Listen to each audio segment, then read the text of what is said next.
yo que estoy más viejito puedo decir que a Catalina la he visto crecer desde la CCJ, Ujú. ¿cierto? Donde aquí hay una buena parte de las Seguidores. personas de la CCJ, de las discípulas y discípulos de Gustavo justamente y de las y los colegas de Gustavo. Ah, y para mí fue un placer enorme volvérmela a encontrar en la Comisión de la Verdad. Y en la Comisión de la Verdad, Cata tenía un trabajo especialmente difícil en ese equipo que le tocó volver a dar la vuelta sobre un conjunto de horrores por los cuales habíamos estado en otras circunstancias. Y, y en ese trabajo que hicieron, este en particular sobre el cual nos vamos a detener hoy, que es el tema de el Estatuto de Seguridad y el comportamiento de las fuerzas del Estado en el Estatuto, durante el Estatuto de Seguridad, es tal vez uno de los momentos emblemáticos duros para el movimiento de derechos humanos en Colombia y en general para los derechos humanos en Colombia, en la medida en que después del Frente Nacional tal vez es la vez que de manera más abierta el Estado y en particular ese gobierno optó por la violación de los derechos humanos y por defender la violación de los derechos humanos como una actividad legítima del Estado. Y amparados, como muchos otros gobiernos en el estado de sitio, desarrollaron una forma particular de ejercicio del poder durante el estado, en el régimen de estado de sitio que fue el Estatuto de Seguridad.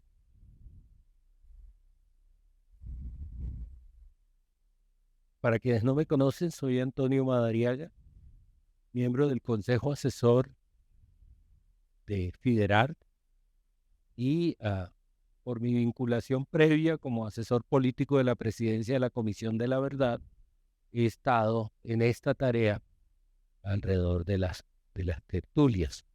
Esta es nuestra octava. Si todo sale como lo tenemos planeado, la novena va a ser sobre el capítulo étnico. Y vamos a tener aquí, si no hay ningún inconveniente, a Leiner Palacio hablándonos del capítulo étnico. Así es que desde ya están muy invitados e invitadas a esa tertulia, la tertulia número 9, que desarrollaremos el próximo mes, el último jueves del mes, como hemos hecho las anteriores. Y para darle la palabra ya a Catalina, tal vez cuando uno lee el informe en lo que hace al tema del Estatuto de Seguridad y a las torturas, y cuando lo compara con las recomendaciones, encuentra que hay un hilo conductor en términos de impunidad y de las recomendaciones de la comisión sobre el tema de impunidad que resulta de particular importancia. Entre otras cosas, en la reciente discusión sobre el Plan Nacional de Desarrollo y el famoso artículo octavo, uno de los temas que más le preocupaba a algunos de quienes se opusieron a ese artículo era que se pudieran implementar las recomendaciones de la comisión en lo que hace a justicia, en general a justicia, de manera particular a la elección del fiscal, pero en general a justicia e impunidad. Ese era uno de los grandes motivos de preocupación en relación con las recomendaciones de la comisión y que ellas pudieran quedar legitimadas políticamente nuevamente en el Plan Nacional de Desarrollo a través de ese artículo octavo que decía que podían distintas de gobierno podrían tener sus competencias y con las limitaciones constitucionales y legales implementar progresivamente las recomendaciones de la Comisión. Próximo mañana, el día de mañana 26, se cierra del todo la Comisión de la Verdad con el cierre de la liquidación de la comisión y la entrega del fondo documental que se le entregará a la Jurisdicción Especial para la Paz, a la titularidad y a Archivo General de la Nación, quienes tendrán la tarea de ponerlo, administrarlo y ponerlo al servicio. Tenemos la esperanza de que en este año ya se pueda empezar a consultar el fondo documental. Y a partir del 9 de junio, con una gran jornada nacional de la educación, abraza la paz y abraza la tema integral de verdad, justicia y reparación. Empezamos la celebración del primer aniversario de presentación del informe de la Comisión de la Verdad, donde queremos hacer un relanzamiento del sistema y un nuevo impulso tanto a los procesos de pedagogía como a los procesos de debate y deliberación alrededor del informe de la Comisión. Cata, nuevamente bienvenida y gracias. Muchas gracias, Antonio. Y pues nuevamente muchas gracias a Gustavo y a la Comisión Colombiana de Juristas por esta invitación. Ana María Rodríguez, que no puede estar en este momento, pero que me había hecho una invitación muy especial, dado que ya pues se ha encargado mucho sobre el tema de tortura en la Coalición Colombiana contra la Tortura. Entonces un saludo muy especial a Ana María, que sé que quería estar en este espacio. Un poco, bueno, yo soy defensora de derechos humanos, soy abogada de la Universidad de los Andes.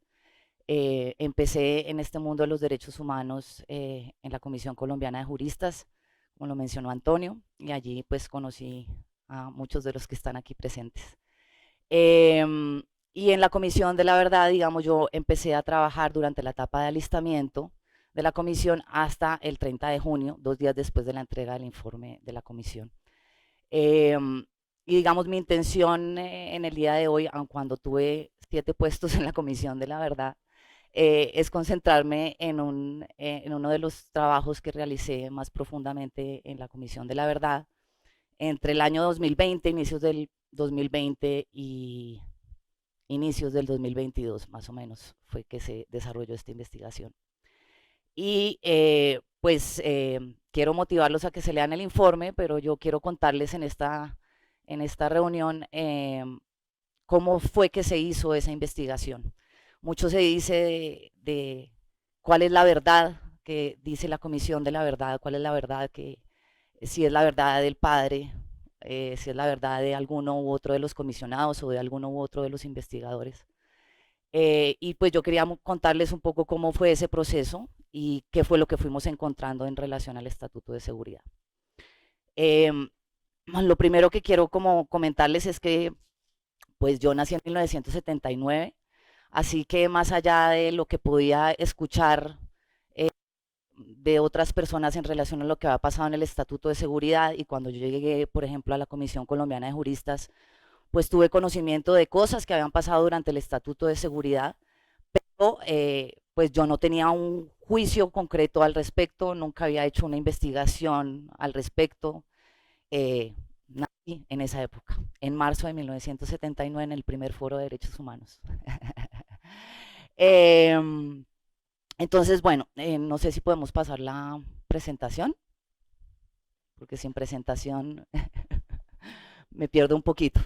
Bueno, entonces, si quieres, sigamos a la siguiente diapositiva. Lo primero que les quiero contar es en dónde se enmarca esta investigación a partir del mandato, los objetivos y los lineamientos metodológicos de la Comisión de la Verdad. Siguiente, por favor. Como les comentaba, yo inicié a trabajar en la Comisión de la Verdad en la etapa de alistamiento. En febrero del 2018, más o menos, empecé yo a trabajar. Y a mí pues, hice parte de un equipo que era de mapeo de fuentes, es decir, necesitábamos saber cuál era la información con la que contaba la Comisión de la Verdad para iniciar su trabajo. Y una de las principales conclusiones que hicimos en esa etapa de alistamiento era que uno de los principales retos de la Comisión de la Verdad era no ahogarse dentro del mar de información disponible, porque distinto a las otras comisiones de la verdad, en Colombia sí existía muchísima información.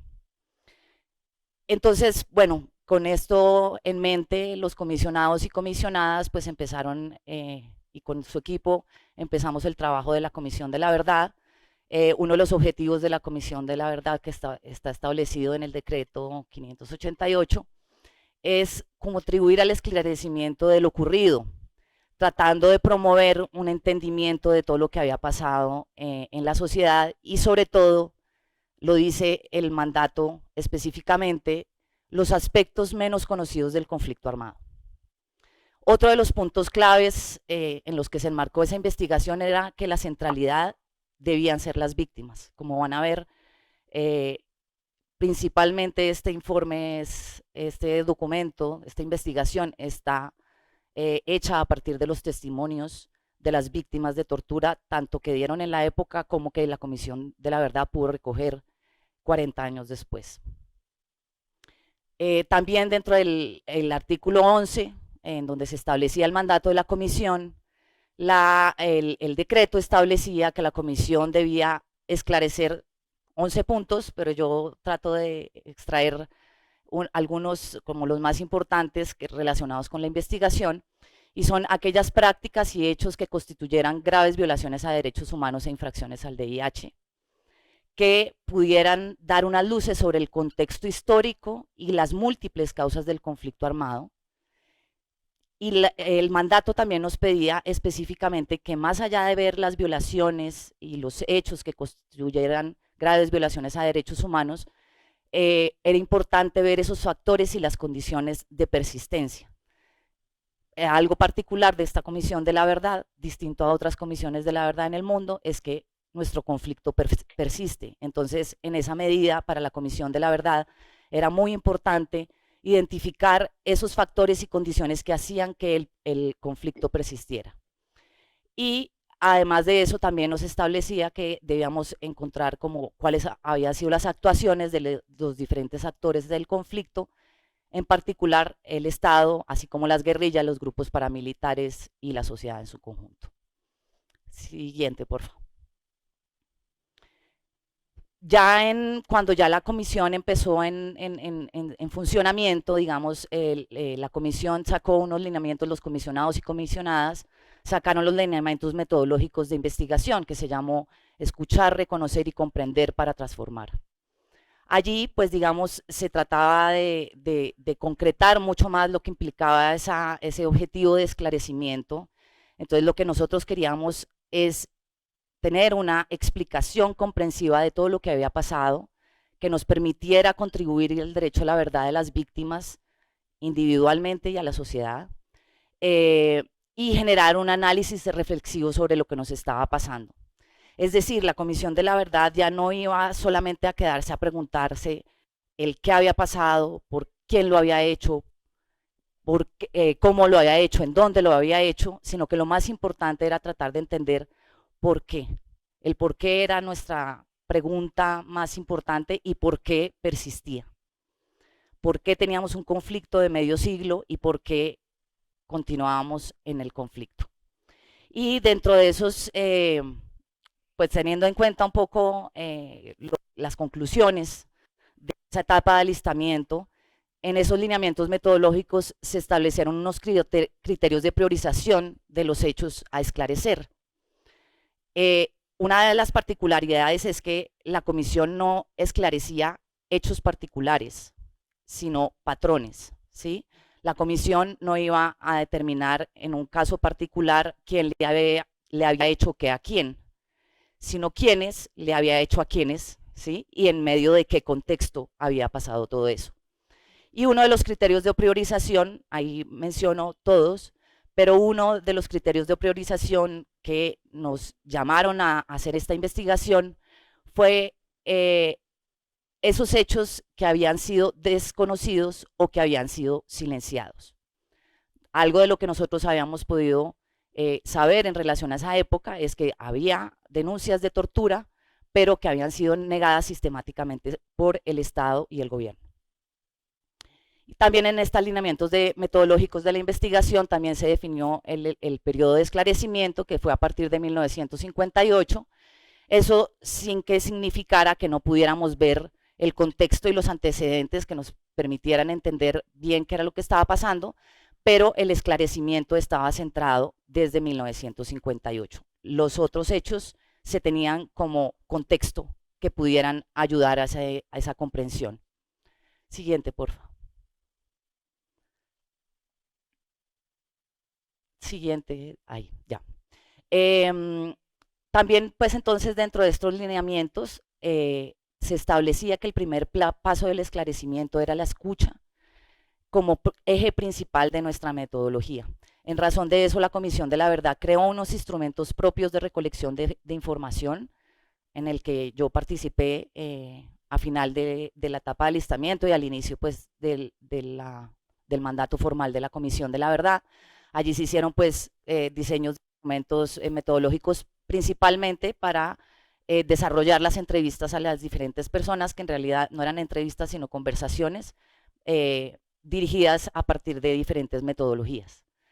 Y digamos también la comisión dispuso que las organizaciones de la sociedad civil y las entidades del Estado podían entregarle directamente a la Comisión de la Verdad informes que pudieran darle pues elementos para el desarrollo de su mandato.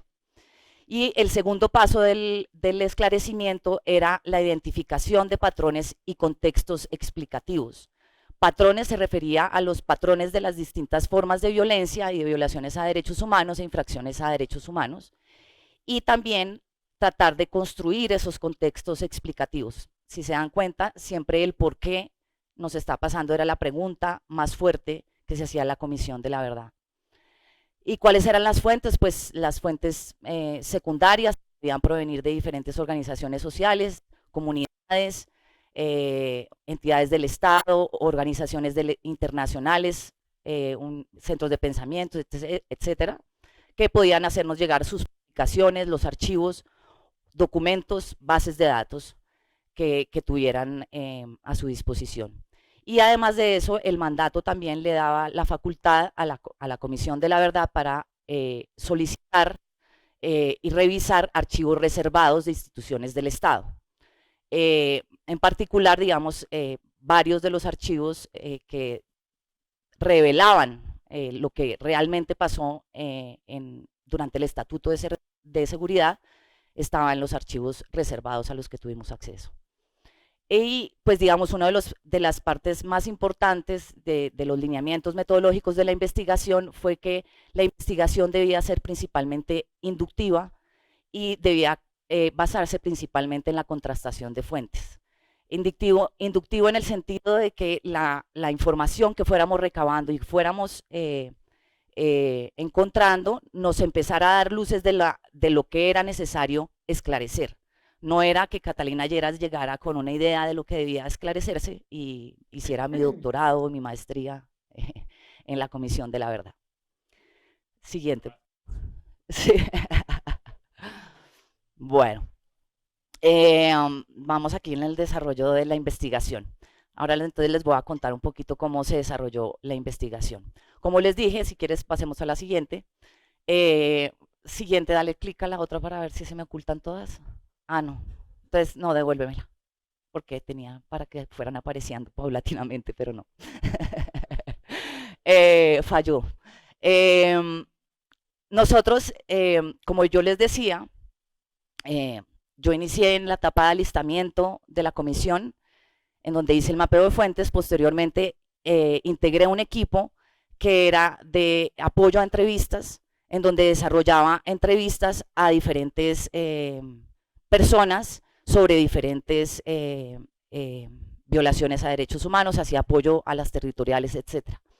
En medio del desarrollo de esa investigación, en enero del 2020, el comisionado Alejandro Valencia nos llamó a mí y a otros de los colegas que hacíamos parte de ese equipo y nos pidió el favor de que iniciáramos con un proceso de entrevistas a personas que habían sido torturadas durante el Estatuto de Seguridad. Y nos pidió que hiciéramos ese trabajo y como segunda medida nos pidió que hiciéramos una revisión exhaustiva de la revista Alternativa. Es una revista que, como su nombre lo indica, era un medio alternativo de comunicación en donde efectivamente se hacían muchas denuncias en esa época.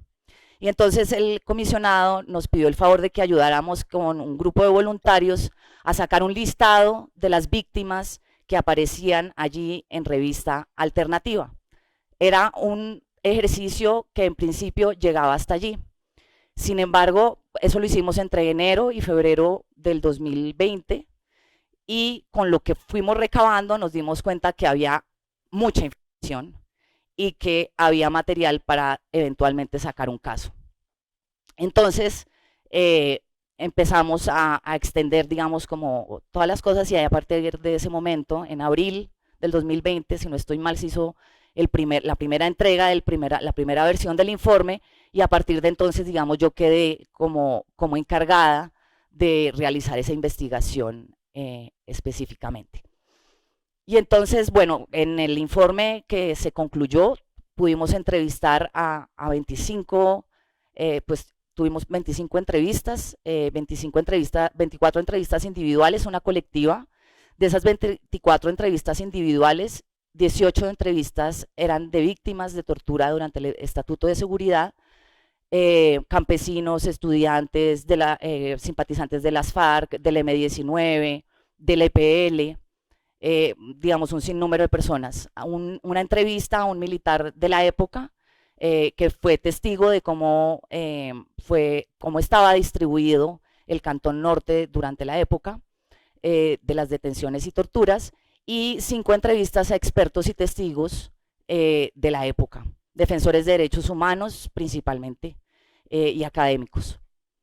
Luego de que creamos ese grupo de voluntarios de la Universidad del Rosario, nos dimos cuenta que no era, o sea, más información que simple nombres, que no era suficiente sacar un listado, sino que teníamos información de las fechas en las que habían sido detenidos, lugares en donde habían sido detenidos, las formas en las que habían sido torturados, quiénes los habían juzgado, etcétera, etcétera. Entonces, a partir de eso empezamos a darnos cuenta que era necesario sacar una base de datos. Como algo curioso en mi vida de los derechos humanos, aunque soy abogada, siempre me he cruzado con las bases de datos y he tenido que hacer bases de datos durante toda mi carrera. De hecho, en el mapeo de fuentes estuve encargada de hacer el mapeo de las bases de datos. Exactamente. Esa revista alternativa además también nos dio cuenta de que habían otras fuentes periodísticas que relataban eso y que además habían pues otro tipo de fuentes a las que podíamos acudir. En medio de más o menos como a mediados del 2020 empezamos además de eso a recibir informes especializados sobre la época. Entonces recibimos un informe del Comité de Solidaridad de Presos Políticos, se llama Entre la arbitrariedad oficial y los crímenes en operaciones encubiertas, un informe de la Fundación Carlos Pizarro León Gómez, que es un análisis político más desde el M-19, otro informe sobre el BINSI y la Brigada 20 del CAJAR, la Comisión Intereclesial de Justicia y Paz y la Coordinación Colombia-Europa, Estados Unidos, y también recibimos un caso específico de Ernesto Sendoya, que fue torturado en julio de 1978 y respecto al cual existe una sentencia. Entonces, cuando ya empezamos a ver todos estos informes, pues ya nos dimos cuenta que había una cantidad de información y todos ellos empezaron a remitirnos a otras personas para entrevistar, a otros archivos para mirar, a otros informes para mirar. Y entonces nos dimos cuenta que en ese momento fue muy importante la primera visita de Amnistía Internacional en 1980, que se centró específicamente en la denuncia de torturas en ese momento. Particularmente ellos se centraron en unas denuncias que se habían dado frente a estudiantes de la Nacional en 1978, pero es un informe además muy de avanzada para la época, porque digamos tiene un capítulo especial sobre campesinos torturados, indígenas torturados, digamos no se centraba exclusivamente en personas acusadas, pues miembros de grupos guerrilleros, sino que mostraba que la tortura, digamos, personas de diferente núcleo social estaban siendo víctimas de torturas durante las detenciones. También fue la primera visita de la Comisión Interamericana de Derechos Humanos, que publicó su informe en 1981, y más o menos como a mediados del 2021, conseguimos algo que fue muy importante, que fue el acceso a los archivos de la Comisión Interamericana de Derechos Humanos durante su visita. ¿Qué eran esos archivos? Las denuncias, los formularios que llenaban los abogados, Eduardo Umaña, Gustavo Gañón Giraldo, muchos otros que firmaban y pasaban la información a la Comisión Interamericana de Derechos Humanos.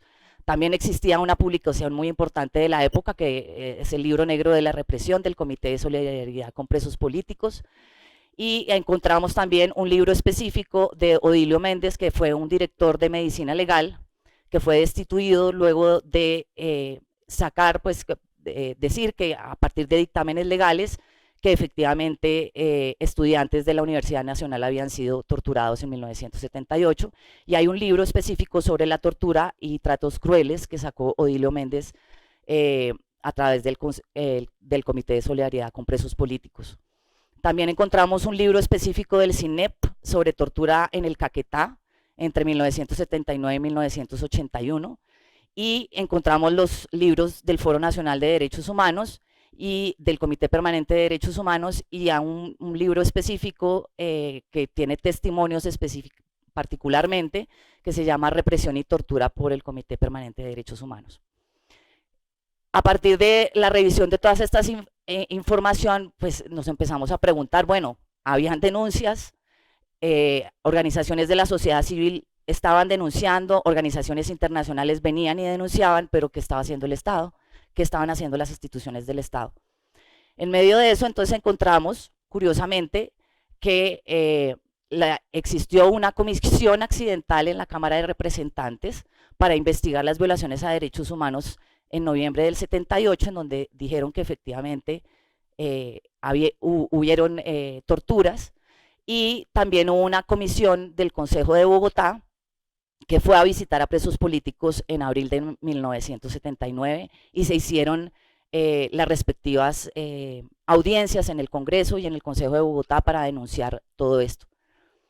También nos encontramos que, pues, habían, no muchas, pero había 3 sentencias relacionadas con tortura durante la época del Estatuto de Seguridad. La primera de ellas del Tribunal Contencioso de Cundinamarca, por torturas cometidas en contra de Ernesto Sendoya. Eso fueron en julio del 78, la sentencia salió en el 85.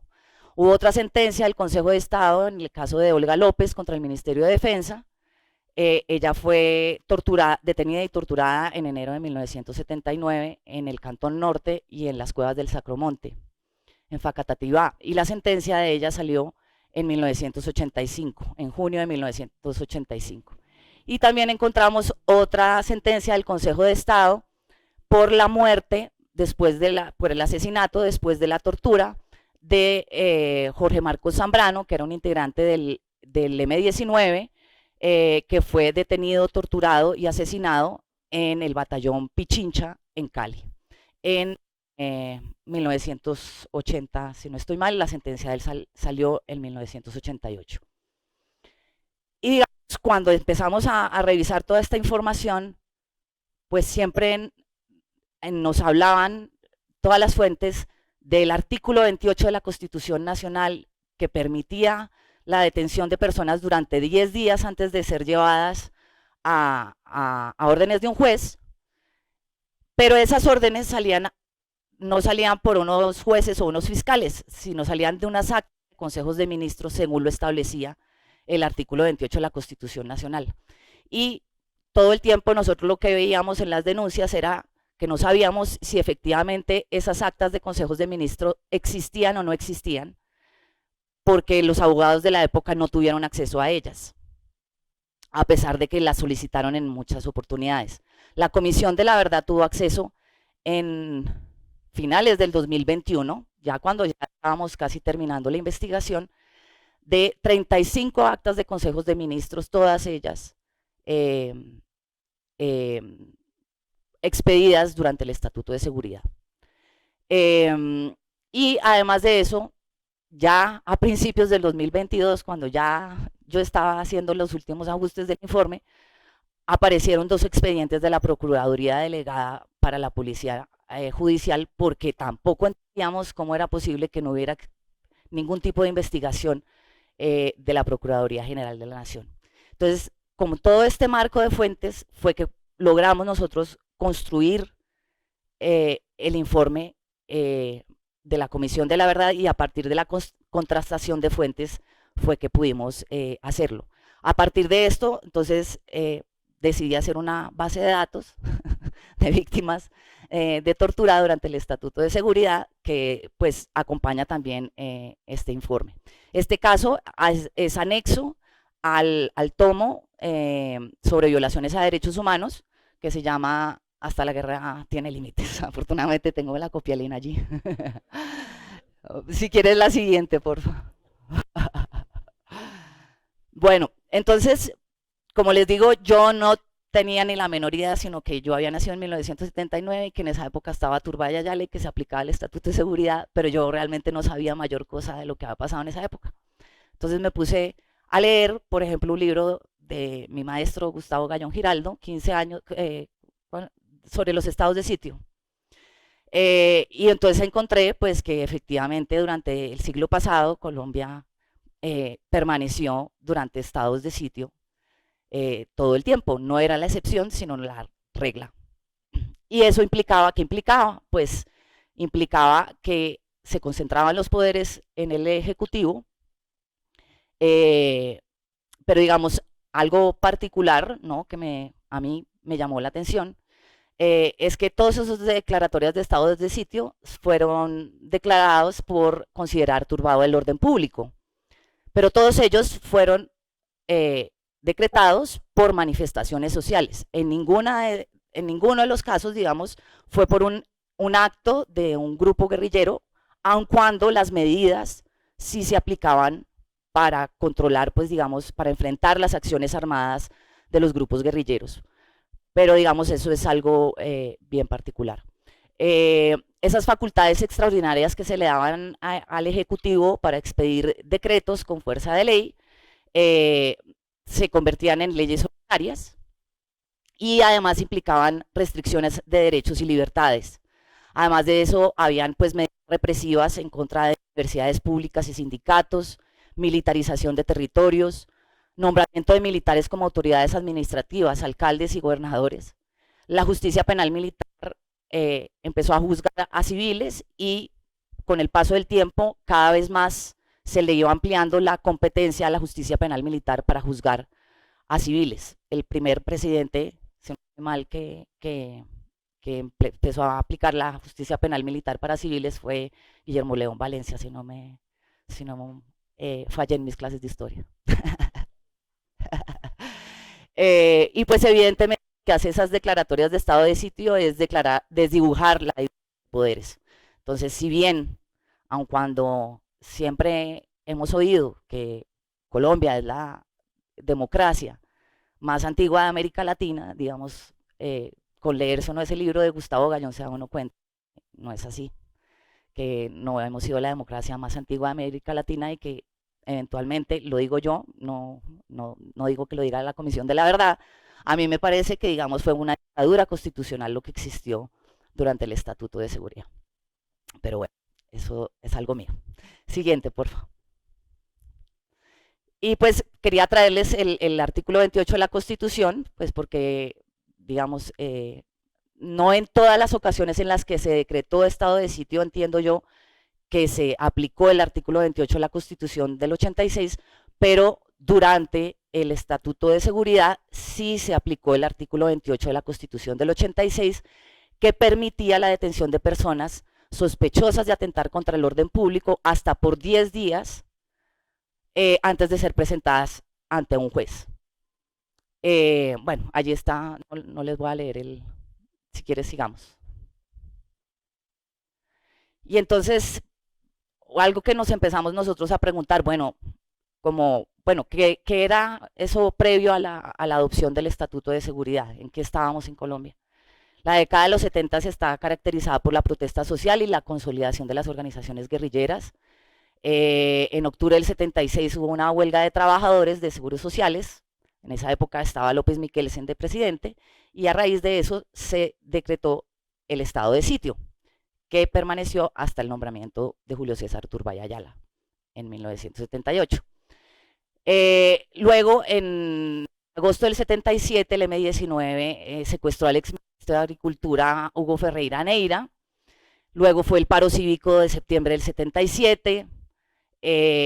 Hubo unos casos de detención y tortura de personas indicadas de pertenecer al PLA del ELN. Este fue uno de los primeros casos de tortura que nos referenciaron en las primeras entrevistas que nosotros hicimos de Carlos Reyes Niño, que le pusieron unos guantes de parafina. Esta es una foto de Revista Alternativa sobre el tema.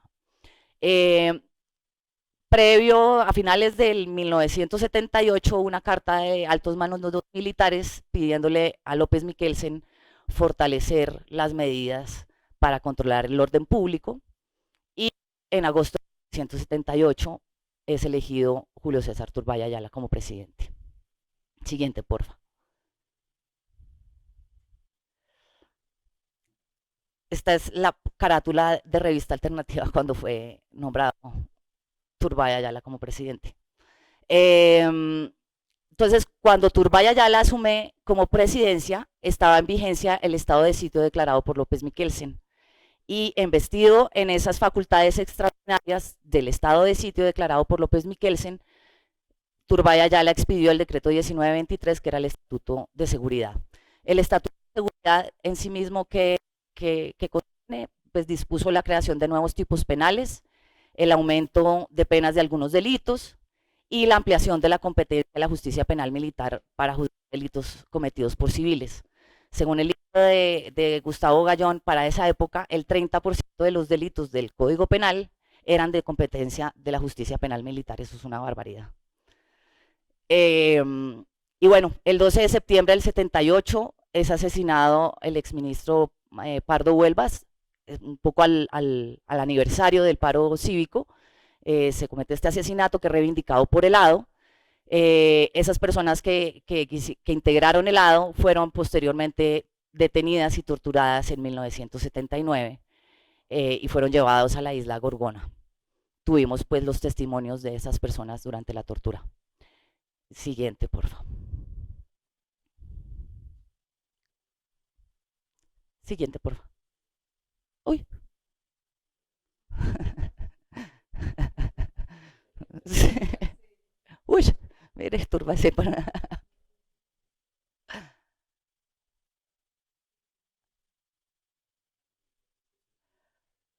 Sí.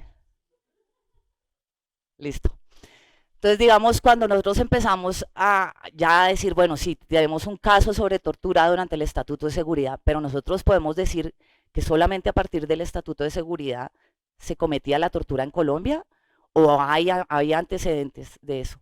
Y lo que fuimos encontrando es que al amparo del estado de sitio también se cometieron otra serie de torturas en otros momentos de la historia, como la tortura en contra de indígenas sicuani en el Meta, durante la época de las guaybiadas. Era un tema de control del territorio. Y pues digamos, a mí me llamó mucho la atención que la forma como quisieron atender, digamos, las denuncias de tortura que estaban cometiendo el ejército y colonos en la región, digamos, fueron atendidas a través de operaciones militares. Y otro pues antecedente que encontramos fue la tortura contra campesinos de Jacopí en Cundinamarca, que es un municipio que fue estigmatizado y tildado durante muchos años como de las FARC, y en esa medida perseguido. Entonces ya cuando entramos en el Estatuto de Seguridad, encontramos como unos microcasos que nos permitían a nosotros conocer qué era lo que había pasado durante el Estatuto de Seguridad.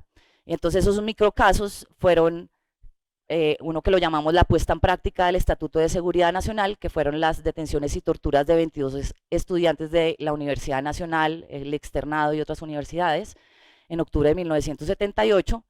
Luego la generalización de la tortura con el robo de las armas del Cantón Norte por parte del M-19 en Bogotá, que digamos siempre se había pensado que ese era como el origen de la tortura, pero con esto lo que pudimos darnos cuenta es que desde antes ya existía una serie de cosas y que al amparo del estado de sitio se habían generado las condiciones para que se pudiera llevar a cabo las detenciones y torturas como se llevaron a cabo en el Estatuto de Seguridad.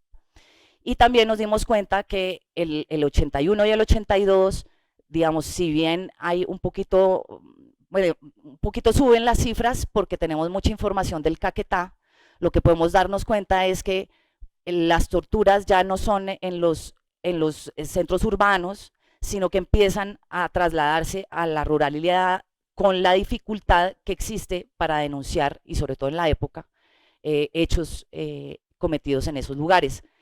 Y en particular, digamos, hubo un hecho que fue un robo del avión de Aeropesca por parte del M-19, en donde transportaron unas armas y aterrizó en el río Orteguaza, y a raíz de eso no lo pudimos como documentar muy a fondo, pero yo tengo la intención de que algo similar o lo que pasó en el Cantón Norte con el robo de las armas del Cantón pasó en el Caquetá cuando cayó ese avión en el Orteguaza. Siguiente, por favor. ¿Cuántos? Miércoles. Bueno, entonces aquí ya vamos a lo que fuimos encontrando, a la pepa del almendrón, como decía Alejandro Valencia. ¿Cuál fue el procedimiento? ¿Cómo fuimos entendiendo cuál era el procedimiento de las detenciones y torturas que se llevaban a cabo? ¿Cuál era el procedimiento con las actas de consejos de ministros? El listado de personas eran enviadas por el comandante de la BIM al ministro de Defensa. Es decir, no salía del ministro de Defensa, ni salía de un fiscal, ni salía de un juez. Salía del comandante de la Brigada de Institutos Militares, que le entregaba al ministro de Defensa. Y el ministro de Defensa convocaba el Consejo de Ministros para que ellos aceptaran eso. Digamos, se decía en el artículo 28 que debían existir indicios que estas personas estaban atentando en contra del orden público, y lo que nosotros pudimos encontrar en esas actas de consejos de ministros es que solamente habían listados de nombres de personas, ni siquiera había una cédula de ciudadanía, y incluso a veces se repetían nombres, ¿sí? Digamos, no había de ninguna manera algún indicio sobre la participación directa de una persona en hechos concretos. Y digamos, nosotros consideramos que allí, en esas actas de consejos de ministros, fue donde empezó a crearse y a generarse ese concepto de enemigo interno, donde se fueron perfilando y señalando a personas de ser ese enemigo interno al cual se le podía perseguir y exterminar. De hecho, en actas de consejos de ministros, digamos, hay personas que posteriormente, que en su momento no fueron detenidas ni torturadas, pero que posteriormente hicieron parte de la Unión Patriótica y que fueron posteriormente asesinadas. Así que digamos, uno allí en esos listados también empieza uno a darse cuenta que había ciertas personas que empiezan a ser ya perfiladas. Encontramos, como les decía, 35 actas de consejos de ministros, en donde se autorizaba la detención de 3.752 personas. De esas 3.752, nosotras encontramos que en nuestra base de datos estaban registradas 264 como detenidas y torturadas. Y encontramos, como lo denunciaron en su época varios abogados, que al menos 70 personas su detención fue legalizada después de su captura. Es decir, el acta sale después de que las personas son torturadas, detenidas y torturadas. Entonces, en los microcasos que encontramos en el caso de los estudiantes de la Universidad Nacional, ellos no fueron detenidos a través de la aplicación del artículo 28, no sabemos muy bien de dónde vinieron las órdenes de captura, pero nos llamó la atención que 9 de ellos, o sea, ellos fueron detenidos y torturados en 1978, pero 9 de ellos aparecieron en actas de 1979 y 1981. Luego, en relación al robo de las armas del Cantón Norte, el 9 de enero de 1979 es el ministro de Defensa que le hace, por solicitud que le hace el comandante de la BIM, que solicita que se aplique el artículo 28, el 9 de enero. El robo de las armas del Cantón Norte fue el 1 de enero. Las capturas empezaron a partir del 2 de enero, el 1 y 2 de enero, inmediatamente. Encontramos efectivamente que el acta número 20, que es la primera, del 9 de enero del 79, ordena la detención de 138 personas. De ellas, al menos 19 fueron detenidas entre el 2 y el 8 de enero de 1979, es decir, que sus detenciones fueron legalizadas retroactivamente mediante esa acta. Encontramos también que en 1979 fue el año en el que mayor cantidad de actas se expidieron, 31, que equivalían a 2.830 personas, el 75.4% de las detenciones ordenadas en aplicación del artículo 28 y del Estatuto de Seguridad. Siguiente. Ay, ¿cuánto me queda? 10. Bueno. Entonces, luego de que las personas salía esta orden en la carta del acta de Consejo de Ministros, ¿quiénes eran los que podían detener? Pues podían detener el ejército, la policía y los organismos de inteligencia. Me pareció muy particular y digamos, las detenciones se llevaban a cabo en medio de allanamientos y grandes despliegues militares. O sea, las personas con las que yo me entrevisté decían que eran camiones militares, o sea, no eran dos gaticos a detener. Y me pareció bien interesante esto que encontramos en uno de los expedientes de la Procuraduría Delegada para la Policía Judicial. Jueces de instrucción penal militar han sido los funcionarios quienes han decretado innumerables diligencias de registro y allanamiento con las observancias de los cánones procedimentales al respecto, y su efectivación se ha cumplido por unidades de la Policía Judicial, de la Policía Nacional y del DAS, en combinación con miembros de las fuerzas militares. Tenían todas las garantías. Siguiente, por favor. Luego de que las personas... pasa una antes. Aquí. Luego de que las personas, digamos, eran detenidas a través de estos allanamientos, la detención administrativa se llevaba a cabo en unidades militares. Es decir, las personas no eran torturadas en las cárceles, sino que eran torturadas en las unidades militares previo a que fueran vinculados a un proceso penal y que fueran remitidas efectivamente a las cárceles. Entonces, a partir de la base de datos de víctimas de tortura que nosotros pudimos consolidar, encontramos que pues, registramos 1.340 hechos de tortura que corresponden a 1.322 víctimas. Hay una diferencia entre hechos y víctimas porque hay varias víctimas, 17, que fueron detenidas y torturados en más de una oportunidad. En esto quiero ser clara que ninguna de las 1.322, o sea, todas las víctimas están con nombre y apellido, no hay una sola persona NN.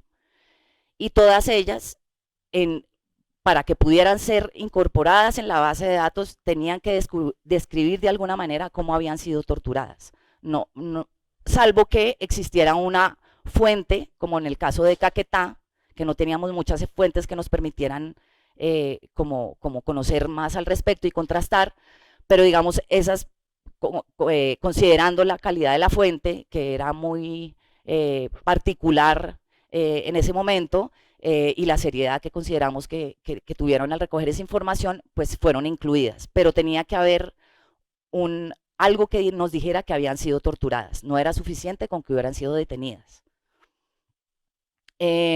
Algo también muy importante que es que encontramos que había coincidencias de modo, tiempo y lugar en los testimonios que recogimos de la época y los tomados 40 años después. Digamos, en la época se decía que las personas se autotorturaban, que se inventaban que estaban siendo torturadas, que eso nunca había pasado. Digamos, yo soy abogada, pero yo entrevisté muchas personas en las que fue evidente los efectos, los impactos que dejó la tortura en personas después de 40 años. Ninguna de ellas dejó de quebrarse y todas ellas, incluso hubo testimonios de personas que, tengo el testimonio de 1979 y el testimonio 40 años después y coinciden en todo lo que dicen.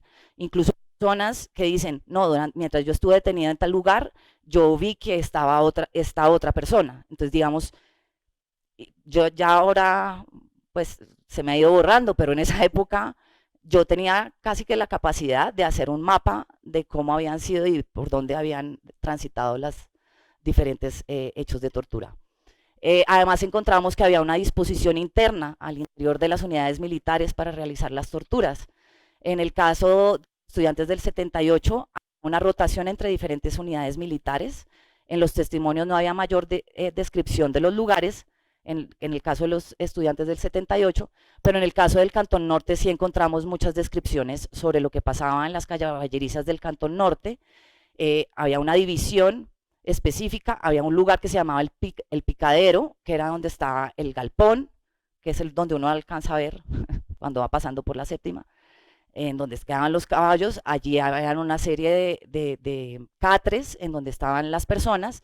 Esos eran los denominados lozanos, que eventualmente les preguntaban alguna cosa, y los llamados especiales eran llevados, conducidos a las caballerizas al interior del Cantón Norte para ser interrogados y torturados. Y muchos de ellos eran enviados a las cuevas de Sacromonte en Facatativá. Y también encontramos que no solamente nos describían lo que pasaba al interior del Cantón Norte, sino en el batallón Pichincha. En abril de 1979 hubo un grupo del M-19 que se tomó el Caleño, las instalaciones del Caleño, y a raíz de eso pues se produjeron una serie de detenciones de personas que fueron llevados al batallón Pichincha.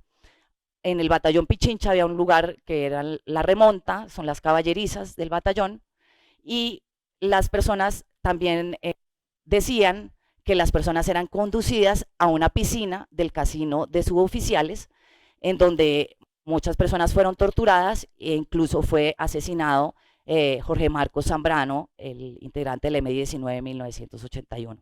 Y tuvimos pues como las declaraciones de compañeros de él que fueron detenidos y torturados en el mismo momento en el que él fue detenido y torturado.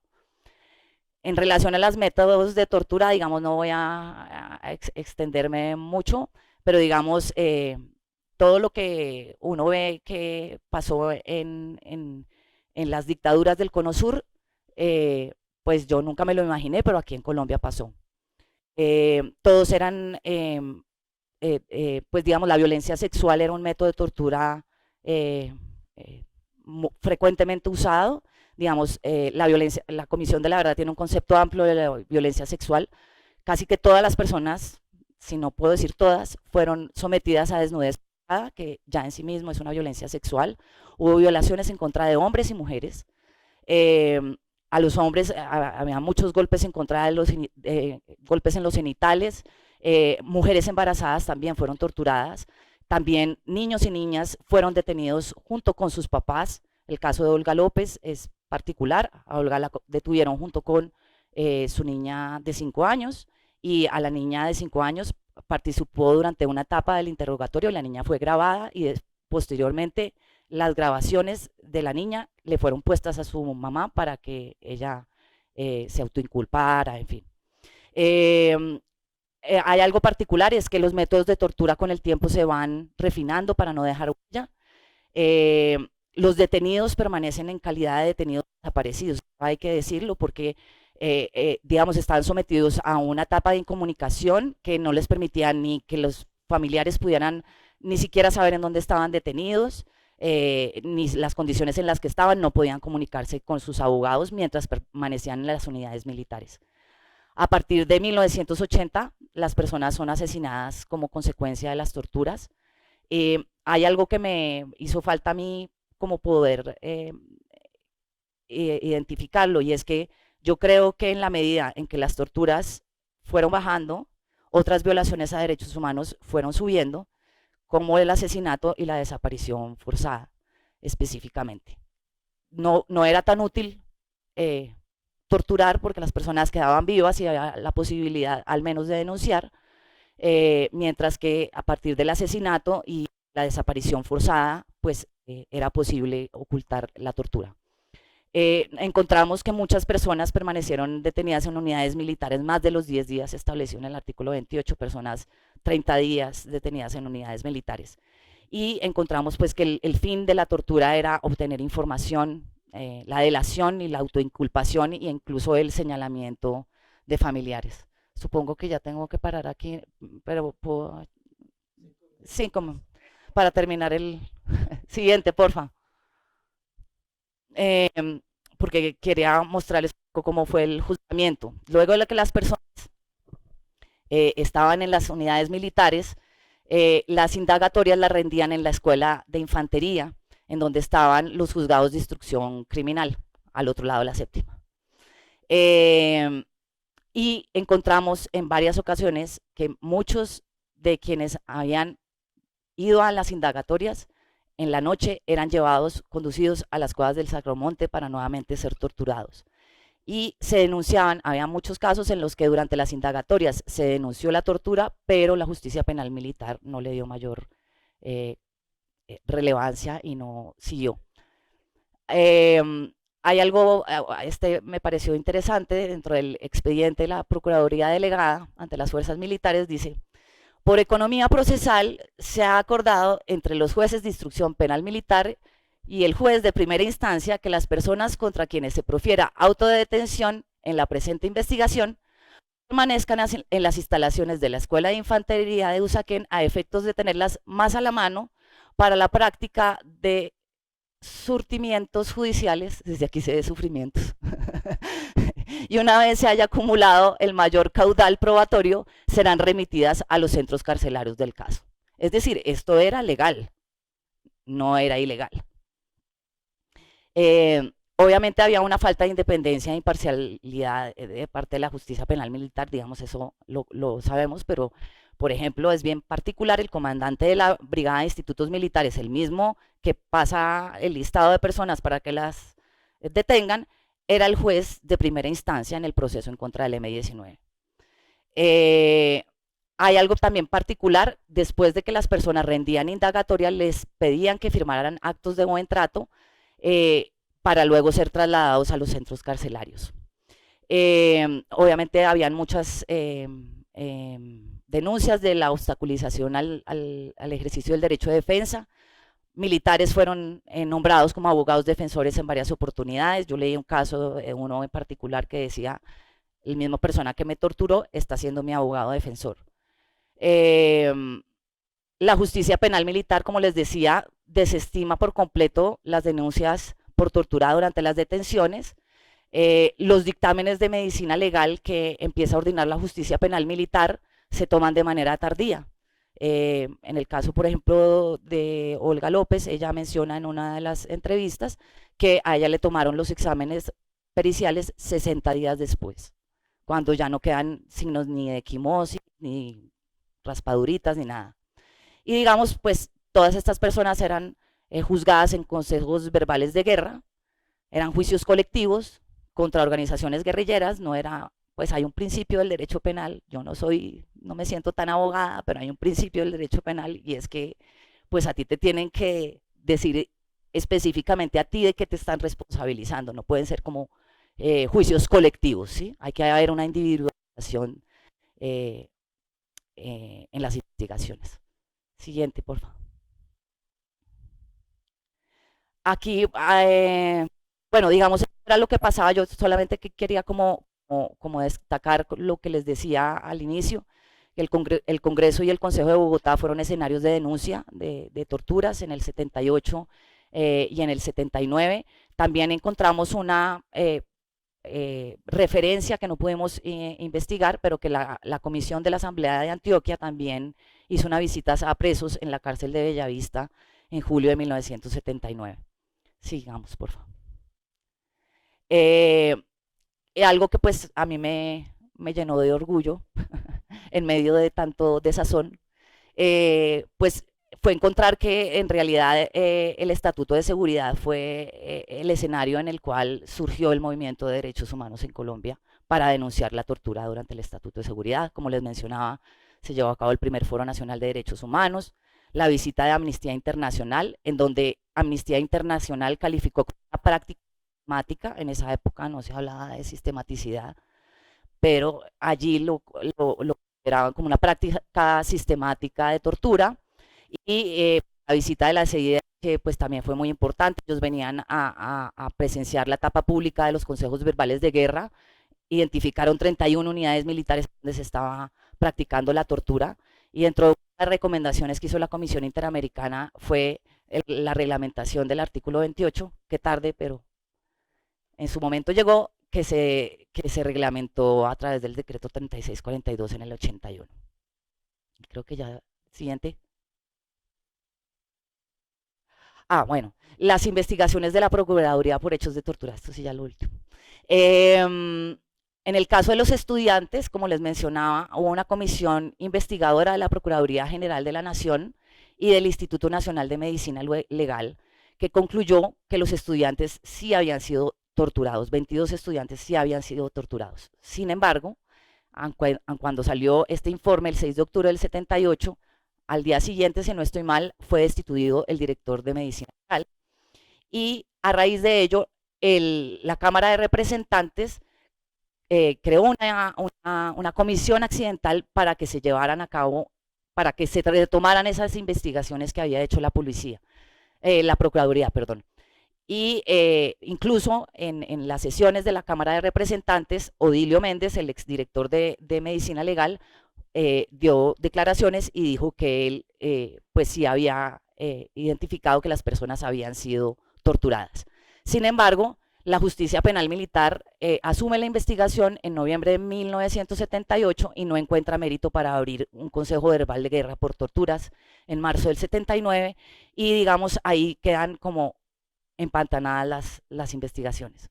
En relación al robo de las armas del Cantón Norte, encontramos algo particular, digamos, como llegó tan tarde, yo no lo pude como revisar muy a fondo. Creo que ahí hay mucha información que se puede sacar, pero encontramos por ahí metido dentro del expediente un listado de 328 personas bajo el título Investigación, Torturas, Fuerzas Militares.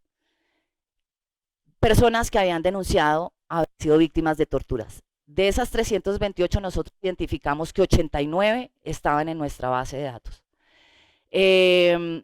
Sin embargo, cuando nos pusimos a revisar el archivo de la Procuraduría General de la Nación, las denuncias eran desestimadas o archivadas porque las personas ya las habían dejado en libertad y asumían que entonces ya había cesado la violación, o porque pues no habían encontrado señales de tortura y los peritazgos pues no demostraban ello. Y entonces, digamos, todas las investigaciones fueron archivadas. Y pues tenemos las sentencias en lo contencioso administrativo por hechos de tortura en el 78 y en el 79, que ya se les mencionó anteriormente, pero podemos, ya, me puedo callar un ratico y tomar agüita. Muchísimas gracias, Cata. Un gran recorrido por ese... Cata nació en el 79. Yo les contaba antes de comenzar la sesión que el Estatuto de Seguridad fue la fuente de mi desplazamiento de Bogotá a Medellín por mi trabajo justamente en derechos humanos y la participación en ese primer foro, la creación del Comité Permanente por la Defensa de los Derechos Humanos con la presidencia de Alfredo Vázquez Carrizos, canciller conservador, como el que tenemos hoy.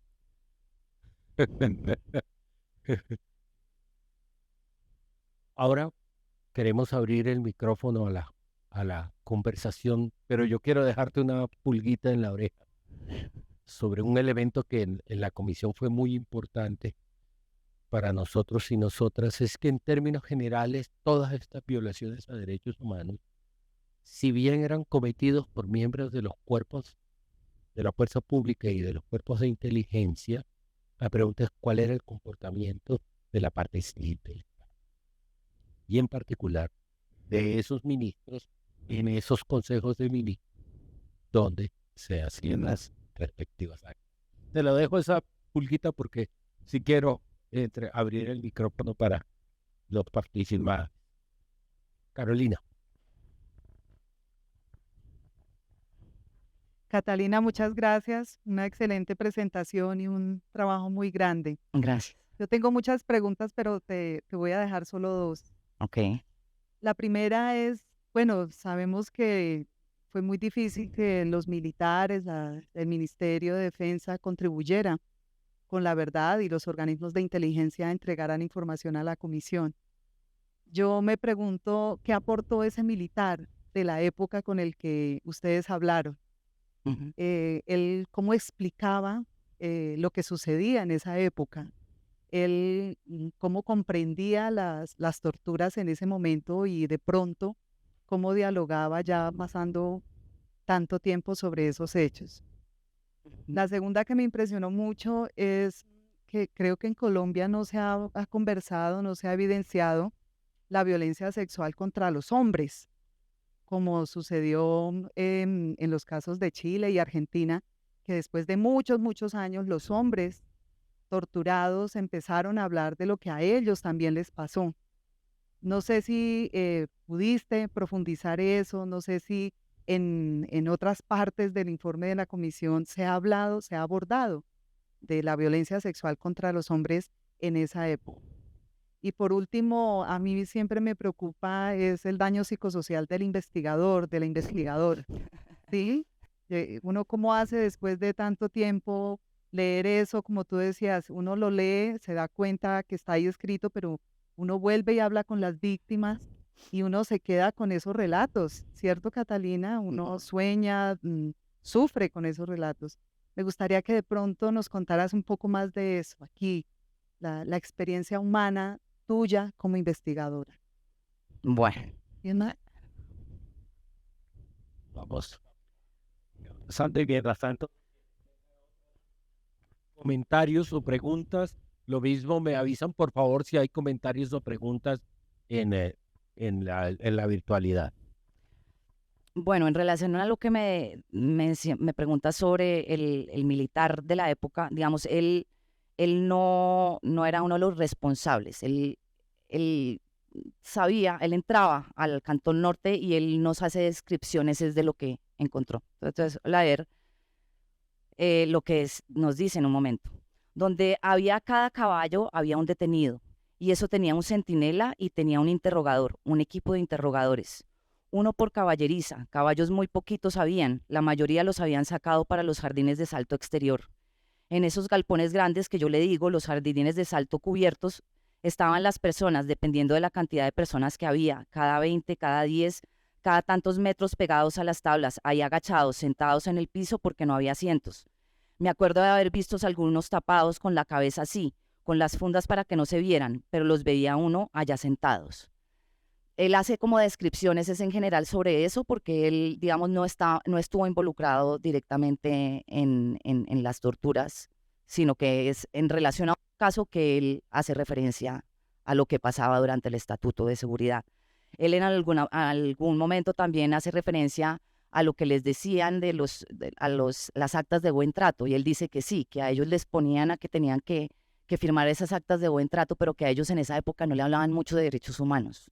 ¿Sí? Como que en ese momento ellos no entendían muy bien a qué se refería. En relación a la violencia sexual, digamos, a mí me impactó, pues, por supuesto, ver pues tantas mujeres víctimas de violencia sexual, pero sin duda alguna a uno le impacta también a los hombres, y pues yo creo que si bien hay un subregistro en el caso de las mujeres, tiene que haberlo en el caso de los hombres aún más alto, y muchos de ellos incluso pues lo describen. Hay un campesino, no encuentro, a ver si es este.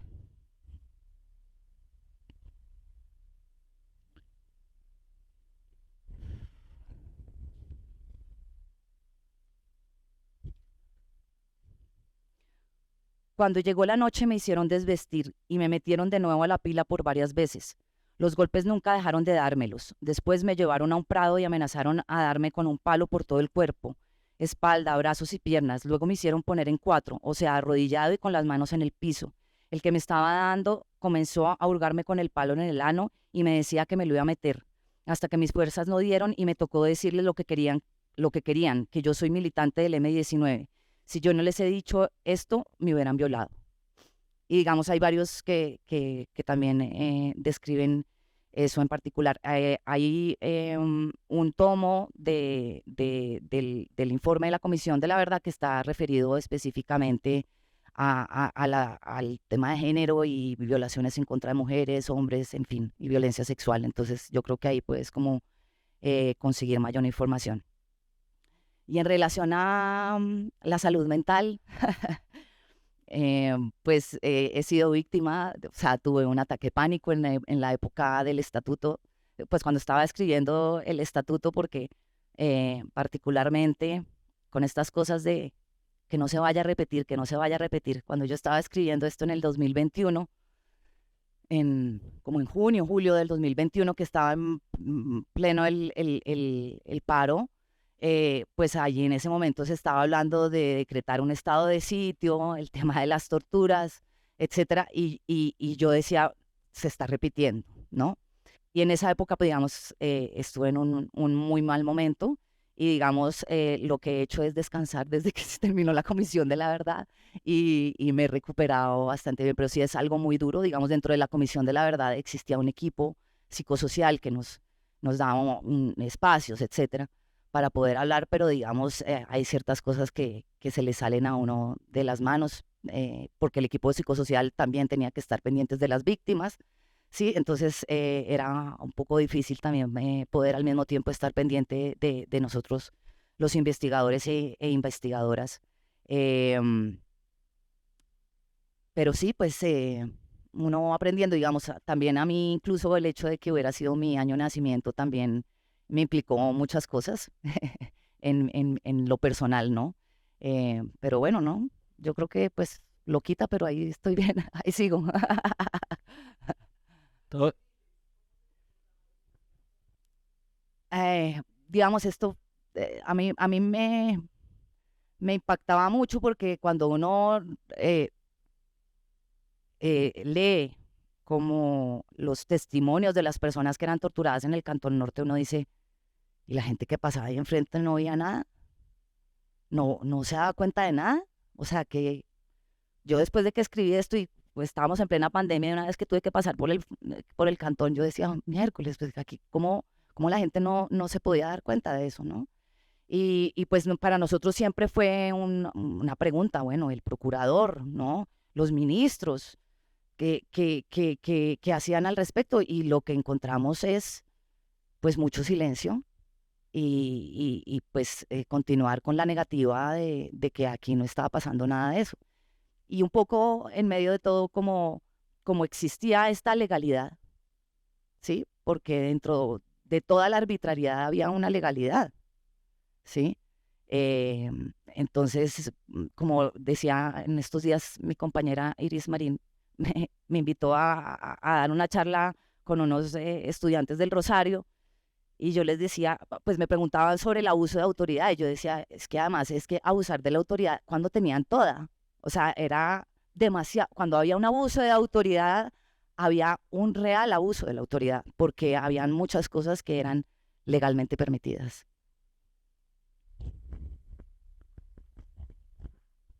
Buenas noches a todos y a todas. Mi nombre es Jerry Garavito, un placer. Bueno, gracias por tu exposición, digamos, un gran trabajo. Vemos que, digamos, en cuanto al número de esa base de datos que tú hablas que construyeron de víctimas, digamos, un muestreo importante, ¿no? Que pudieran ser más. Ese expediente que tú señalas que llegó tardío de la Procuraduría, pues muestra que pudieron ser más personas que pudieron estar allí, digamos, identificadas en este gran trabajo.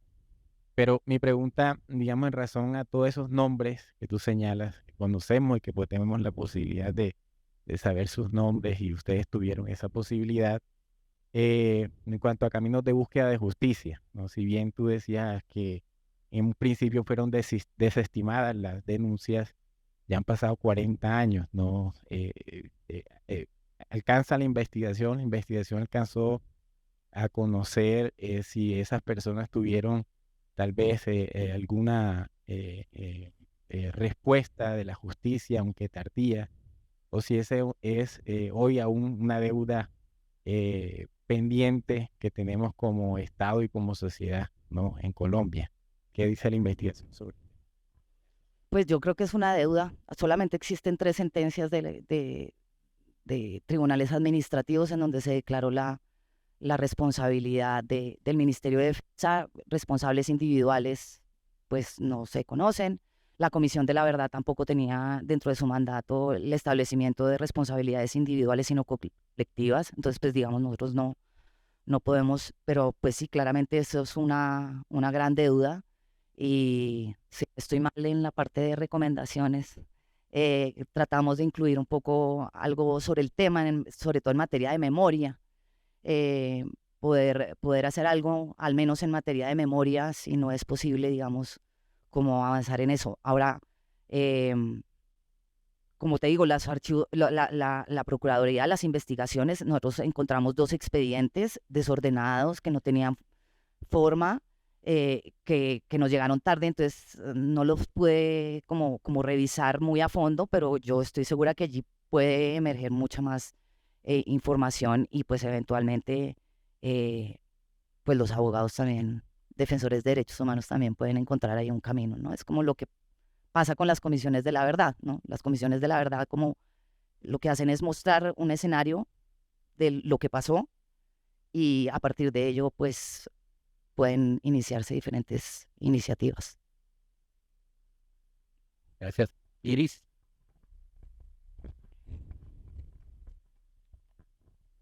No, pues gracias, Cata. No, yo quería hacer como una pregunta que no sé si tengamos la respuesta, pero tiene que ver con la pregunta estructural del informe sobre por qué o sea, si sigue sucediendo y por qué, y qué es lo que lo propicia. Y entonces recordaba las discusiones que tuvimos en el temas de recomendaciones de seguridad que ahorita justamente recordabas. Y fue muy difícil, inclusive al final de la verdad, era la Comisión de la Verdad y con Catalina justamente estuvimos trabajando en recomendaciones y tal vez el tema más difícil de discutir fue las recomendaciones de seguridad al interior de la Comisión de la Verdad. Y recordaba ahorita escuchándote cuando, y ahorita lo mencionas, la propuesta de volver estos lugares sitios de memoria. Y lo impactante que sería para todos nosotros y nosotras pasar por la 106 con séptima y que ya no queden las caballerizas del Cantón Norte, sino que se volviera un sitio de memoria. La propuesta fue escandalosa. Y nos dijeron que no estábamos listos, que el país no estaba listo 40 años después. Pero con los hallazgos, o sea, bastaría leerse el resumen que acabas de presentar para decir hay que hacerlo, para que lo veamos y para que lo sepamos. Y ahí se dijo que no, y yo conectaría, digamos, con la discusión que ha habido ahorita respecto de las recomendaciones, y por ejemplo, el argumento de nuestro exadorado doctor de la calle es que fueron temas que se negaron en La Habana, ¿sí? Porque en la reforma en la seguridad, una de las cosas que tuvimos siempre presentes es que el tema de seguridad no se ha reformado ni en la Constitución ni se había abordado en el Acuerdo de La Habana. Aunque hubo una reforma muy importante de estados de excepción. Y entonces decíamos, no, pero un momento, justamente la reducción de las Fuerzas Armadas, el transitar a un modelo distinto, a una visión distinta de seguridad, y hubo muchas resistencias a las recomendaciones, aunque siempre tratamos, como nos decía Alejandro Valencia, que fueran audaces. Su palabra era que sean audaces. Yo creo que a cierta medida lo llegaron a hacer, pero aún así fueron reducidas para la magnitud de los hallazgos. Por ejemplo, en el tema de estatuto de seguridad, porque además del estatuto de seguridad es como que el caso como más ilustrativo, como la muestra más grosera, digamos, de todo lo que ocurrió y que sigue ocurriendo. Entonces, como que la pregunta es, y esto del paro nacional y todo este como esta cosa de por qué estamos viviendo cosas similares, habiendo tantos cambios históricos. Sí, la pregunta es como, ¿qué hacer y cuáles, digamos, qué nos debemos como país para hacer ese cambio y romper con esos patrones del pasado del Estatuto de Seguridad?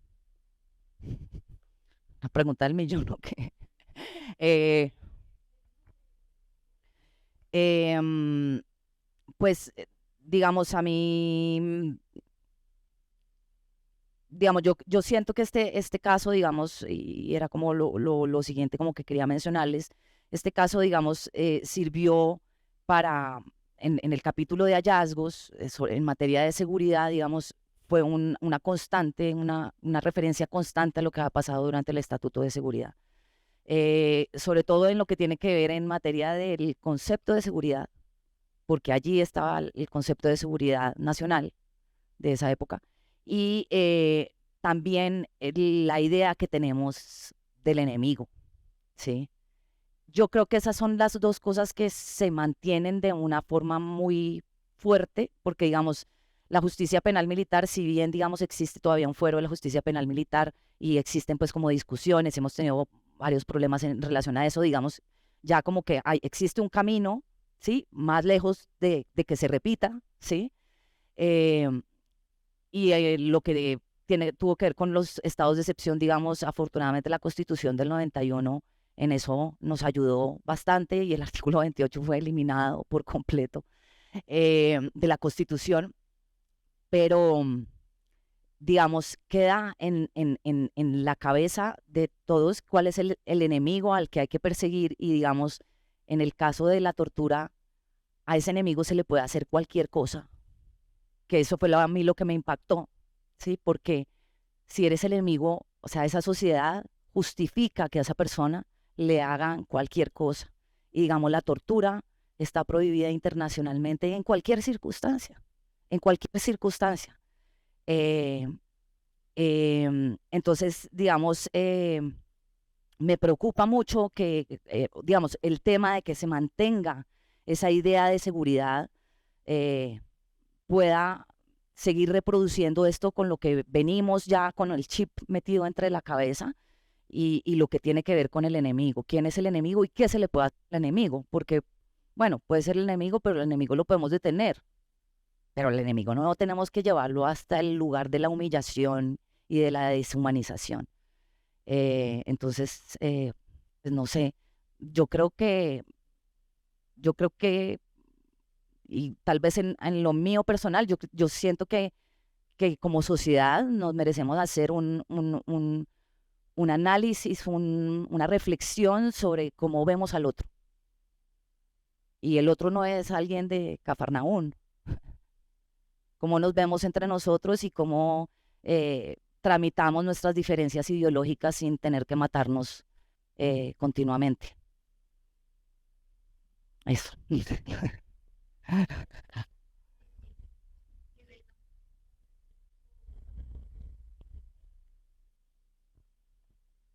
Muchas gracias por tu presentación y pues por todo el trabajo que hiciste. La verdad es que la sociedad no es consciente de lo que se pone de la vida haciendo este tipo de cosas, así que quiero reconocerte y valorarte como ciudadana colombiana el trabajo que apoyaste con este informe y particularmente porque de la tortura no se habla.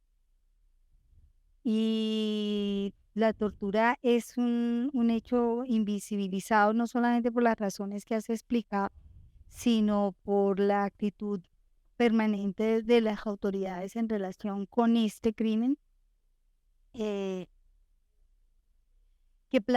la comisión haya planteado como algo que yo veo, lo siento como una motivación, más que una conclusión, la verdad. Y una motivación porque pensaba en la permanencia del estado de sitio. De empezar hablando de la democracia, creo, mencionando la democracia de Colombia, la gran democracia de Latinoamérica, y un país con permanente estado de sitio, pues es un país en excepción y excepción de garantías de demás, y eso da lugar pues a este contexto de violaciones de derechos humanos Y a mí me hace cuando presentabas, sé que formalmente es así, la legalidad de las actuaciones. Yo no creo que hayan sido legales. Y no lo creo porque una cosa es que haya un marco jurídico que tú interpretes de una manera para lograr un objetivo y otra que el marco jurídico necesariamente te imponga esa manera, esa práctica. Ujú. Creo que son dos cosas distintas y estaba mirando, porque cuando se vinculó Colombia a la Convención Americana sobre Derechos Humanos, al Pacto Internacional de Derechos Civiles y Políticos, esas eran obligaciones que tenía ya el Estado colombiano, por lo menos desde la Convención de Viena. O sea, entonces no necesariamente era imposible interpretar las normas de otra manera. Entonces creo que todas esas son cosas que problematizan realmente a fondo el tema de la democracia y de algo que me parece que agregaría a las preocupaciones tuyas y es la legitimidad del ejercicio del poder del Estado. O sea, no creo que esto sea legítimo bajo ninguna circunstancia y el marco jurídico no creo que lo haga legítimo. Y estaba pensando también sobre, pero creo que no, porque el Estatuto de Seguridad estuvo hasta el 82, ¿cierto? Sí. Estaba pensando en el Palacio de Justicia también hubo torturas, que luego siguieron de desapariciones, y eso me lleva a otro tema y es que tanto, o sea, todas las personas que fueron torturadas no fueron liberadas, quedaron desaparecidas. Quedaron desaparecidas y sobre eso no hay ningún rastro porque hay otra cosa de la tortura y es que está asociada a otras violaciones. Ujú. Entonces a veces las otras violaciones toman más entidad que la tortura misma. Y finalmente quería mencionar lo de, bueno, acá este país sí se ha caracterizado por una cosa y es que cuando logran demostrar las violaciones, pagan. Y esas son las decisiones que hay de pago.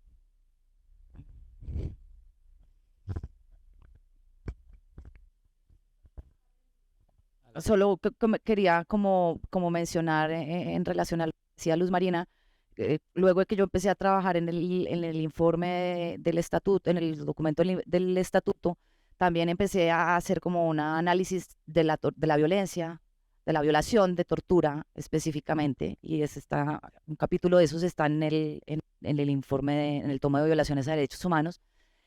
Y pues efectivamente, digamos, hay algo particular de la tortura y es que como siempre está asociada a otra violación, o sea, o a una detención, o a un asesinato, o a una desaparición forzada, entonces normalmente la investigación que se hace en relación a esa violación principal y el tema de la tortura ha quedado en Colombia en la total impunidad.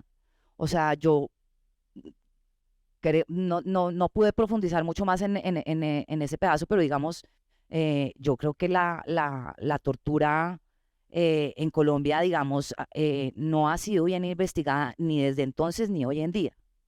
Y no tenemos como siempre estamos pendientes del tema de que puedan existir los dictámenes periciales, pero digamos, el que una persona pueda decir lo que le pasó. O sea, existen otros medios de prueba que no tiene que ser única y exclusivamente el dictamen pericial. Claro que es muy importante, por supuesto, pero existen otros materiales probatorios que también se puede utilizar y que también los jueces y fiscales pueden valorar para sancionar un hecho de tortura.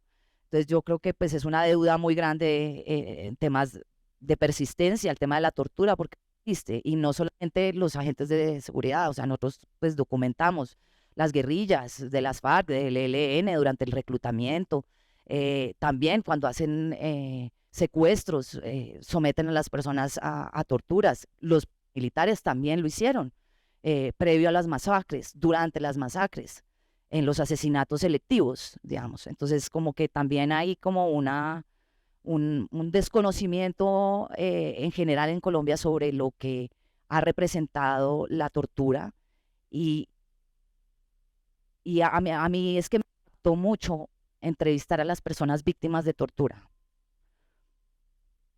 porque es muy fuerte. Y después de 40 años, además yo tuve que entrevistar pues, a adultos mayores que en su momento no habían hablado de eso. Y 40 años después me lo estaban hablando por primera vez y tú ves las secuelas que hay en ellos y en ellas, ¿sí? La tortura no cesa. A mí me parecía absurdo que la Procuraduría, no, pues ya los dejaron en libertad, entonces ya no investigo más, pero los efectos de la tortura permanecen todo el tiempo. Hay un señor del M19 que escribe, es muy poético, se me va el nombre, pero él habla muy fuerte de lo que hoy en día él vive y sufre todavía con las torturas. Hay ciertos olores que les llegan y los llevan a ese momento, ¿no? Entonces es algo como muy fuerte, y además el tema de la deshumanización. Yo hablaba con una de las que entrevisté y ella fue víctima de violencia sexual, de violación mientras las torturas, pero ella decía, para mí la peor tortura no fue la violación en sí misma, fue que me pusieran a hacer como animales. Esto fue en el batallón Pichincha y era una costumbre, a los torturados los ponían a hacer como animales, les hacían hacer flexiones y los ponían a hacer como animales. Y ella decía, yo todos los días tenía que pensar que yo tenía que ser una buena gallina para que no me torturaran. Y había otros que decía, yo estoy en la caballeriza con los animales y a los animales lo trataban mejor que a mí. Y pues sí, podían ser del M19, sí, podían ser del EPL, sí, podían ser de lo que fuera, pero ningún ser humano se merece eso. Ningún ser humano. Ya estaban reducidos, ya estaban detenidos, ya iban a ser puestos ante un juez. Si no tenían la capacidad para recabar las pruebas e inculparlos, es un problema del Estado. Y no por eso la otra persona tiene que sufrir lo que tuvieron que sufrir todas esas personas, sin importar de dónde vinieran, quiénes fueran, si habían empuñado un arma o no. No creo que nadie se merezca como que los sean sometidos a esa barbaridad. Quedan 10 minutos. ¿Verdad? Entonces,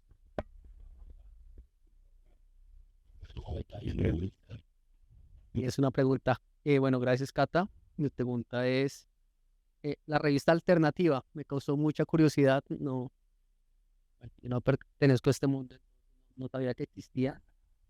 De los santos.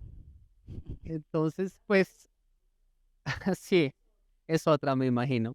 Entonces, no, pues esta revista no sé quién estaba detrás y de hecho pensaba que era clandestina y no, porque pues costaba 25 pesos, de hecho era cara en su momento. En circulación, notaste? pero ¿cuánto duró y hasta cuánto duró esta revista y con estatuto de seguridad de por medio? ¿Cómo hacían? No sé, Yo como muy en algún momento y traté de investigar, incluso la revista Alternativa fue víctima de un atentado por la AAA, lo que se llamaba en esa época la AAA, paramilitares, como asociados con el ejército. Entiendo que la revista Alternativa como hasta el 82,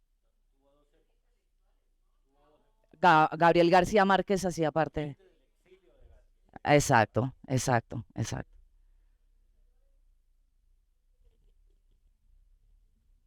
Sí, Enrique Santos. el García Márquez. No hay libro de evaluación y hay que empezar todo de así.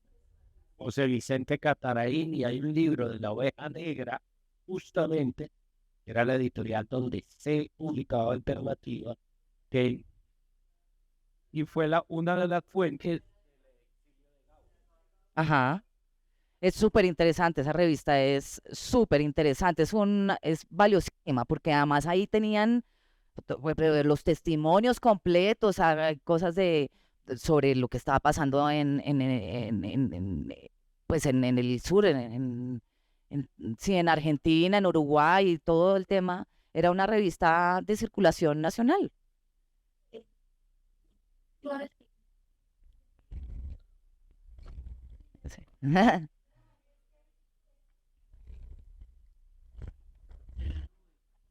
No, Cata, es que cuando dices si no hay un examen de medicina legal, me revivió algo que hice, pues yo dirigí un equipo de investigación en el Centro Nacional de Memoria Histórica que produjo 2 tomos de un libro de una investigación que se llama El Derecho a la Justicia como garantía de no repetición. Y lo que hicimos allí fue documentar qué hacían las víctimas para buscar justicia. Si era distinto que buscara justicia una persona víctima de tortura, una persona víctima de violencia sexual, una persona que estaba buscando un desaparecido, una persona de ejecución o una persona que estaba en un contexto de masacre. Si había alguna diferencia buscando justicia, qué obstáculos se enfrentaba. Y el tema, este chico era un estudiante de la Universidad del Atlántico, súper líder estudiantil. Lo cogieron, lo detuvieron, lo torturaron, le quitaron uñas de sus pies. Y el Comité de Solidaridad lo apoyó. Le tuvieron todo. Y el médico no le dictaminó tortura. No le Ni dictaminó. aún Y así. la fiscalía le dijo, usted no puede venir acá sin zapatos. Y le quitaron. No puede entrar acá a estas instalaciones sin zapatos. Entonces esto también es una deliberada intención de no hacer una protección. Y además el dictamen pericial no tiene solamente que ser de físico, también puede ser psicológico, Sí, también, pero ¿no? aunque lo tengas, lo que te quiero decir es que aunque tengas eso, no No lo pueden no usarlo. ¿Hay alguien en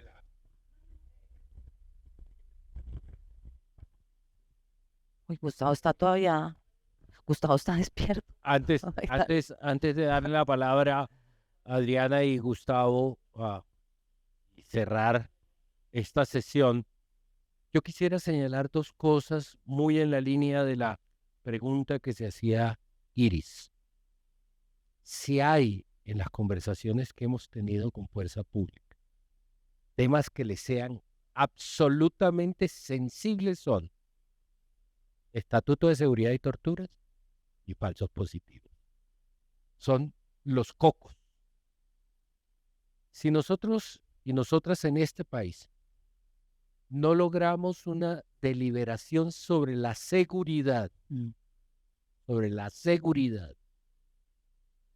seguridad entendida, inclusive en la discusión que teníamos sobre la doctrina, cuando ellos dicen, nosotros aplicamos doctrina people-centered, yo les decía, nosotros necesitamos una doctrina citizen-centered, o sea, donde se reconozca a ese sujeto como un sujeto de derecho. Entonces, aquí tenemos un camino muy largo que la comisión apenas desbrozó. ¿Sí? Todavía tenemos muchos años por delante de la JEP. Todavía tenemos muchos más años por delante de la unidad de búsqueda de las personas dadas por desaparecidas. Y yo creo que aquí hay una tarea, y lo que Pacho ha repetido una y otra vez, ¿cierto? Esto es un insumo para que este país pueda deliberar la magnitud de nuestra tragedia, la magnitud de la Colombia herida. Por eso fue tan importante la discusión sobre el plan de desarrollo, porque volvió a poner en la agenda pública las recomendaciones de la comisión. Las volvió a poner en la agenda pública. Yo creo que con la entrega del fondo documental mañana y la posibilidad de que buena parte de esta información pueda ser accedida por muchos otros y muchas otras. Por ejemplo, yo les cuento, nuestra Transmedia tiene hoy más de 1 millón de visitas en promedio por encima de los 3 minutos. Y el 32% de las visitas son de jóvenes. Eso nos da una esperanza de que va a ser posible que en Colombia esta deliberación y este debate continúe. Pero yo quería referirme a eso, entre otras cosas, porque es un trabajo que hay que seguir haciendo. Nosotros estamos intentando hacerlo con seguridad y no estamos hablando del otro que no se tocó en la Constitución ni se tocó en la Habana, que es el modelo económico y la relación entre economía y seguridad, que es una situación bien complicada en Colombia. Entonces, quería decir eso y darles las gracias en primer lugar a Cata, en segundo lugar a este cualificado y muy honrosa presencia que hemos tenido aquí hoy. Y Gustavo, Adriana, tienen la palabra. Están despiertos. Aquí estamos. Ay, no. Muchas gracias por estar Antonio, despiertos, de verdad. Antonio y todos y todas, muchas gracias. No, nosotros no pretendemos cerrar el asunto, pero muchas gracias por brindarnos la palabra. Excelente reunión. Muchas gracias a todas y todos por haber venido. Me da mucha satisfacción. Y me impresiona mucho, a pesar de que yo ya había hablado con Catalina sobre estos temas, yo no había advertido un aspecto que ella ha subrayado, sobre todo en su intervención esta noche, y es cómo ella nace en el momento en que se produce este debate y este hecho de las torturas en Colombia. Y es verdad, y cómo una persona como ella, crisis tal vez, Catalina, Como tú. y como Antonio, eh, que no tuvo que ver con lo anterior, es decir, que nace después de que esto se ha producido y en su vida se encuentra como persona, como investigadora con este fenómeno y tiene la capacidad de descubrir el asunto, trabajarlo y de indignarse y de llegar a la profundidad a la que ha llegado hoy en día. Es maravilloso. En marzo del 79 se creó el Comité Permanente por la Defensa de los Derechos Humanos, que fue promovido por el doctor Alfredo Vázquez Carrizosa y que logró integrar a todas las fuerzas políticas y sociales de ese momento para enfrentar el Estatuto de Seguridad y las barbaridades que se estaban haciendo en ese momento. Lamentablemente después se desintegró, pero en el momento de la creación todas las fuerzas políticas estuvieron ahí, desde el Partido Conservador hasta los comunistas y socialistas y ultrasocialistas en Colombia. Y sí, fue una reacción social muy importante ante el fenómeno de la tortura. Y es importante que se haya dado. Pero también me parece muy valioso que Catalina, una persona como Catalina, que no tuvo, pues que estaba haciendo en ese momento, ha tenido la capacidad de comprender, interiorizar, asimilar y reaccionar frente a la gravedad de este fenómeno, en la forma como lo ha hecho, como nos lo ha expresado en la reunión de hoy. Así que yo no tengo más que agradecimientos por lo que nos ha compartido y por las intervenciones muy valiosas de todas y todos en esta reunión. Y espero que esto sirva para que nos dé fuerzas para impulsar políticas que enfrenten o que erradiquen en Colombia este tipo de prácticas que se siguen dando y que están basadas en lo que Catalina ha mencionado varias veces, esa doctrina de seguridad nacional y esa noción del enemigo interno, y que podamos desarrollar efectivamente una política de seguridad para protegernos, para proteger la población. Porque esa política de seguridad es una política de seguridad para proteger a unos cuantos frente a otros que se consideran enemigos dentro del país.